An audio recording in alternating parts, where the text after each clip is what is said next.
એક મોટા રાષ્ટ્રીય સમાચાર મળી રહ્યા છે. દિલ્હી લાલ કિલ્લા પર થયેલા હુમલા પાછળ અલ કાયદાનો હાથ. યુએન રિપોર્ટ અને એનઆઈએ ચાર્જશીટમાં આ થયા છે ચોંકાવનારા ખુલાસા. તમને યાદ હોય તો ગયા વર્ષે નવેમ્બર મહિનામાં દિલ્હીના ઐતિહાસિક લાલ કિલ્લા પાસે થયેલા કાર બોમ્બ બ્લાસ્ટ કેસમાં એક ચોંકાવનારો ખુલાસો થયો છે. સંયુક્ત રાષ્ટ્ર યુએનના રિસન્ટ રિપોર્ટમાં એવો દાવો કરવામાં આવ્યો છે કે આ આતંકી હુમલો અલ કાયદા સાથે જોડાયેલા સંગઠન અલ કાયદા ઇન ધ ઇન્ડિયન સબકોન્ટિનેન્ટ AQIS દ્વારા કરવામાં આવ્યો હતો. આ સાથે જ એનઆઈએની તપાસમાં પણ આતંકવાદીઓ દ્વારા ટેરર એન્જિનિયરિંગ માટે આર્ટિફિશિયલ ઇન્ટેલિજન્સ AI અને યુટ્યુબનો ઉપયોગ કરાયો હોવાની ચોંકાવનારી વિગતો સામે આવી છે. સંયુક્ત રાષ્ટ્રના રિપોર્ટ અનુસાર AQIS હવે માત્ર એક વિખેરાયેલું જૂથ નથી, પણ તે ખૂબ ઝડપથી લોજિસ્ટિક્સ અને નાણાકીય નેટવર્ક ઊભું કરીને એક મોટું પ્રાદેશિક આતંકવાદી સંગઠન બની રહ્યું છે.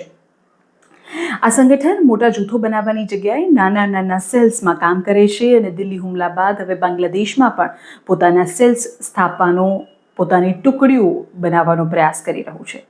બીજી તરફ નેશનલ ઇન્વેસ્ટિગેશન એજન્સી એનઆઈએ દ્વારા આ કેસમાં 14 મેના રોજ 7,500 પાનાની એક વિશાળ ચાર્જશીટ દાખલ કરવામાં આવી. આ ચાર્જશીટમાં જે ખુલાસા થયા છે તે કંઈક આ પ્રમાણે છે. ગયા વર્ષે 10 નવેમ્બરે થયેલા ID કાર બ્લાસ્ટમાં 11 નિર્દોષ લોકોના મોત થયા હતા અને અનેક લોકો ઘાયલ થયા હતા. હરિયાણાની અલ ફલાહ યુનિવર્સિટી સાથે સંકળાયેલા 3 ડોક્ટર્સ પણ આ ષડયંત્રમાં સામેલ હતા. મુખ્ય આરોપી ડૉક્ટર ઉમર ઉન્નબીએ જ વિસ્ફોટક ભરેલી કાર ચલાવી હતી. આતંકી મોડ્યુલના ઇનહાઉસ એન્જિનિયર જાસીર બિલાલ વાનીએ રોકેટ ID બનાવવા અને કેમિકલનું ચોક્કસ પ્રમાણ સેટ કરવા માટે ChatGPTનો ઉપયોગ કર્યો, યુટ્યુબનો ઉપયોગ કર્યો. એટલું જ નહીં, જંગલમાં ટેસ્ટિંગ પણ કરવામાં આવ્યું. આ આરોપીઓએ લેબોરેટરી ગ્રેડની પદ્ધતિથી ID તૈયાર કર્યા અને જમ્મુ કાશ્મીરના અનંતનાગ જિલ્લાના કાઝીગુંડ જંગલમાં તેનું સફળ પરીક્ષણ પણ કર્યું. કેન્દ્રીય ગૃહ મંત્રાલયે AQIS અને તેની તમામ શાખાઓને પહેલેથી જ આતંકવાદી સંગઠન ઘોષિત કરેલી છે.